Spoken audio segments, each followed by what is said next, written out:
YS Sharmila మాట్లాడుతున్నారు. ఇప్పుడు live లో చూద్దాం. పంట నష్టపోతే పంట నష్టపరిహారం ఉందా ఇప్పుడు రైతుకు?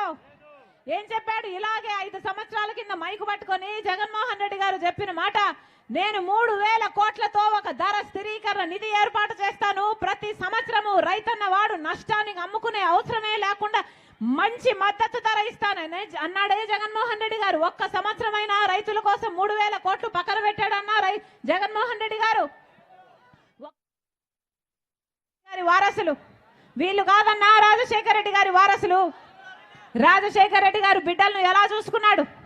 ఫీజు రీయింబర్స్మెంట్ ఇచ్చాడు, ఉద్యోగాలు ఇచ్చాడు. మరి ఇప్పుడు జగన్మోహన్ రెడ్డి గారి హయాంలో కనీసం బిడ్డలకు ఉద్యోగాలు వస్తున్నాయా? కనీసం బిడ్డలకు ఉద్యోగాలు వస్తున్నాయా? ఏం చెప్పాడు జగన్మోహన్ రెడ్డి గారు? సంక్రాంతి వచ్చినప్పుడల్లా జాబ్ క్యాలెండర్ వస్తుంది అన్నాడే. వచ్చిందా అన్నా? సంక్రాంతి వచ్చినప్పుడల్లా జాబ్ క్యాలెండర్ వచ్చిందా? ఏమా ఇంతమంది బిడ్డలు ఉన్నారు, సంక్రాంతి వస్తున్నాయి పోతున్నాయి, జాబ్ క్యాలెండర్ వచ్చిందా? సంక్రాంతి వచ్చింది పోతుంది, జాబ్ క్యాలెండర్ మాత్రం రావటం లేదు కదా. ఇలాగే మైకు పట్టుకొని 5 సంవత్సరాల కింద జగన్మోహన్ రెడ్డి గారు చెప్పారు 2,30,000 ఉద్యోగాలు ఖాళీగా ఉన్నాయి, వాటిని భర్తీ చేస్తాము అని జగన్మోహన్ రెడ్డి గారు చెప్పలేదా? మరి ఈ రోజు 5 సంవత్సరాలు అయిపోయింది, ఏమైంది? ఏ 2,30,000 ఉద్యోగాలు ఖాళీగా ఉన్నాయో 5 సంవత్సరాల క్రితం, ఇప్పుడు కూడా అదే 2,25,000 ఉద్యోగాలు ఖాళీగా ఉన్నాయి. జాబ్ క్యాలెండర్ రాలేదు, బిడ్డలకు ఉద్యోగాలు రాలేదు. ఏం చెప్పాడు జగన్మోహన్ రెడ్డి గారు? 5 సంవత్సరాల క్రితం 23,000 ఉద్యోగాలు, టీచర్ ఉద్యోగాలు ఖాళీగా ఉన్నాయి. సిగ్గులేదా చంద్రబాబు? 7,000కే ఎందుకు నోటిఫికేషన్లు ఇస్తున్నామని ఆ రోజు తిట్టిపోశాడు జగన్మోహన్ రెడ్డి గారు.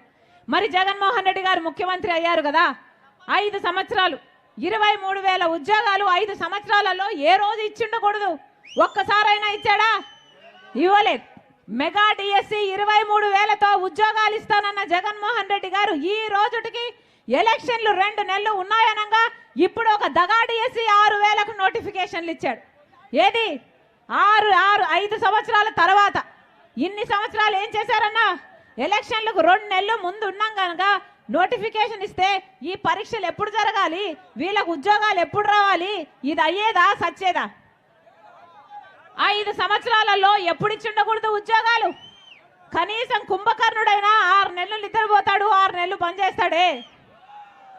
మరి జగన్మోహన్ రెడ్డి గారు ఏం చేశారు?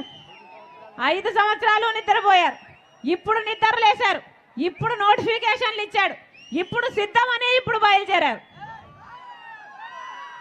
దేనికి సిద్ధం? దేనికి సిద్ధం అన్నా?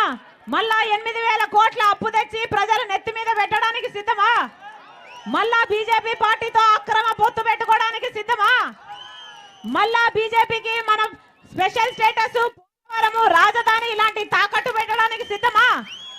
మళ్ళీ మద్యపాన నిషేధం అని చెప్పి మళ్ళీ మహిళలను మిమ్మల్ని మోసం చేయడానికి సిద్ధమా? మళ్ళా 25 లక్షల ఇల్లులు కడతాను పేదల కోసం అని చెప్పి మళ్ళీ పేదల్ని మోసం చేయడానికి సిద్ధమా? దేనికన్నా సిద్ధం వీళ్ళు? మళ్ళీ మీ నెత్తిన ట్రోఫీ పెట్టడానికి సిద్ధం, మళ్ళీ మీ చేతిలో చిప్ అయ్యడానికి సిద్ధం, మళ్ళీ నమ్మి వీళ్ళకు ఓట్లేస్తే ఈసారి భవిష్యత్తు మిమ్మల్ని క్షమించదు, ఈసారి చరిత్ర మిమ్మల్ని క్షమించదు. అన్నా ఓట్లు, ఎలక్షన్లు వచ్చాయి, మీ ఓట్ల కోసం వాళ్ళు వస్తారు, డబ్బులు ఇస్తారు. ఎంత ఇస్తారు? ఎంతనా? ఓటుకి ఎంతంట? 5, 4, 5 తీసుకోండి, ఎవరిచ్చినా డబ్బులు తీసుకోండి. కానీ ఓటేసేది మాత్రం మీ ఆలోచన అయి ఉండాలి, మీ మనస్సాక్షి చెప్పాలి. మంచి వాళ్లకు ఓట్లు వేయకపోతే మీ జీవితం నాశనం అవ్వడమే కాదు, మీ బిడ్డల జీవితాలు కూడా నాశనం అయిపోతాయి. మళ్ళీ బిడ్డలకు ఉద్యోగాలు రావు, మళ్ళీ వ్యవసాయం దండుగైపోతుంది, మళ్ళీ ప్రత్యేక హోదా రాదు. 5 సంవత్సరాలు అవకాశం ఇచ్చారు, 5 సంవత్సరాలు చూశారు, వ్యవసాయం దండగైపోయింది, బిడ్డలకు ఉద్యోగాలు రాక వలసలు వెళ్ళిపోతున్నారు, రాజధాని రాలేదు, ప్రత్యేక హోదా రాలేదు, పోలవరం రాలేదు. ఏ ఒక్క మేలు చెయ్యని వాళ్లకు మళ్ళీ మళ్ళీ ఓట్లు ఎందుకు వేయాలన్నా? ఏం చేశారన్నా 5 సంవత్సరాలు? ఒక పక్కేమో లిక్కర్ మాఫియా పూర్తి మద్యపాన నిషేధం అని చెప్పాడు కదా జగన్మోహన్ రెడ్డి గారు. జగన్మోహన్ రెడ్డి గారు ఎవరన్నా? రాజశేఖర రెడ్డి గారి కొడుకు కదా, రాజశేఖర రెడ్డి గారు ఎవరన్నా మాటిస్తే మాట తప్పని మడమ తిప్పని నాయకుడు కదా. మరి జగన్మోహన్ రెడ్డి గారు కొడుకయ్యుండి పూర్తి మద్యపాన నిషేధం చేస్తానని చెప్పి చేశాడా? మాట మీద నిలబడ్డా? పూర్తి మద్యపాన నిషేధం చేయకపోతే నేను వచ్చి ఓట్లే అడగనన్నాడు కదా.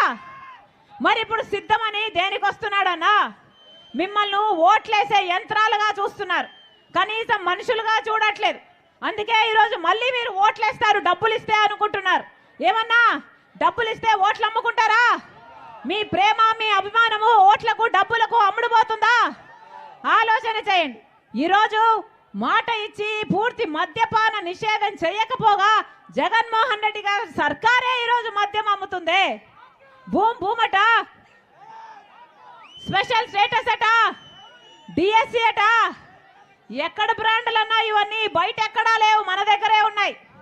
బయట 60 రూపాయలు ఉంటే ఈరెక్కడ 250 రూపాయలు ఉందమ్మా క్వార్టర్ అంటున్నారు. ఈ నాసి రకం మందు తాగి పక్క రాష్ట్రాల కంటే మన రాష్ట్రంలో 25% మంది గుండె లివరు చెడిపోయి చచ్చిపోతున్నారు. ఏమన్నా హెల్త్ చెకప్లు ఉన్నాయా? ఏం పద్ధతి అన్నా ఇది? ఒక పద్ధతి లేదు, పాడు లేదు. ఒక పక్కేమో లిక్కర్ మాఫియా, ఇంకో పక్కేమో శాండ్ మాఫియా, ఇంకో పక్కేమో ల్యాండ్ మాఫియా. ఇలా అన్ని మాఫియాలు, దౌర్జన్యాలు, అత్యాచారాలు, ఆఖరికి హత్యా రాజకీయాలు. సొంత చిన్నాననే కొడుకును పొట్టన పెట్టుకున్న అవినాష్ రెడ్డి గారికి మళ్ళీ పిలిచి ఎంపీ టికెట్ ఇచ్చారు అంటే ఇక న్యాయం ఎక్కడుందన్నా? వీళ్ళు రాజశేఖర రెడ్డి గారి ఆశయాలను నిలబెట్టే వాళ్ళు కాదన్నా. మళ్ళీ హత్యా రాజకీయాలకు, ఈ దోపిడీ రాజకీయాలకు, ఈ దొంగలకు ఓట్లేయకండి. వీళ్ళు ఆడుకుంటున్నది మీ జీవితాలతో, వీళ్ళు ఆడుకుంటున్నది మీ బిడ్డల జీవితాలతో. మనసు పెట్టి ఆలోచన చేయండి. మీ బిడ్డల కోసం మంచి నిర్ణయం తీసుకోండి. కాంగ్రెస్ పార్టీ అధికారం వస్తుంది అంటే కాంగ్రెస్ పార్టీ అధికారం వచ్చినాక 10 సంవత్సరాల ప్రత్యేక హోదా ఇస్తుంది కాంగ్రెస్ పార్టీ. కాంగ్రెస్ పార్టీ అధికారం వచ్చినాక రైతులకు 2 లక్షల వరకు రుణమాఫీ చేస్తుంది కాంగ్రెస్ పార్టీ. కాంగ్రెస్ పార్టీ అధికారం వచ్చినాక ఇల్లు లేని ప్రతి పేద కుటుంబానికి 5 లక్షలతో ఇందిరమ్మ ఇల్లు కడుతుంది కాంగ్రెస్ పార్టీ. కాంగ్రెస్ పార్టీ అధికారం వచ్చినాక ప్రతి పేద ఇల్లు గడవడానికి సంవత్సరానికి 1,00,000 రూపాయలు, 5 సంవత్సరానికి 5 లక్షల రూపాయలు ఇస్తుంది కాంగ్రెస్ పార్టీ. మీరు ఆశీర్వదించండి. మన రాష్ట్రం బాగుపడాలన్నా, మళ్ళీ వ్యవసాయం బాగుపడాలన్నా, రుణమాఫీ కావాలన్నా, మన బిడ్డలకు ఉద్యోగాలు రావాలన్నా కాంగ్రెస్ పార్టీ అధికారంలోకి రావాలి. మీరు ఆశీర్వదించండి. కాంగ్రెస్ పార్టీ ఎంపీ అభ్యర్థిగా ఈద సుధాకర్ రెడ్డి గారు, మీ అన్న, మీ తమ్ముడు, మీ బిడ్డ, మీరు ఆశీర్వదించాలని రాజశేఖర రెడ్డి బిడ్డ మనస్ఫూర్తిగా ప్రార్థిస్తుంది. అలాగే కాంగ్రెస్ పార్టీ ఎమ్మెల్యే అభ్యర్థి అజితమ్మ, ఎన్నోసార్లు మీరు ఓట్లేశారు. ఈసారి గెలిపించండి. ఈసారి గెలిపించేంతగా ఓట్లేయండి. ఆశీర్వదించండి. మీకు అందుబాటులో ఉంటుంది, మీ గొంతైతుంది, మీ బలం అవుతుంది. ఆశీర్వదించాలని కాంగ్రెస్ పార్టీ మీద మీ అమూల్యమైన vote, MLA vote, MP vote 2 Congress party మీద వేయాలని మీ రాజశేఖర రెడ్డి బిడ్డ ప్రతి అన్నను, ప్రతి తమ్ముడిని,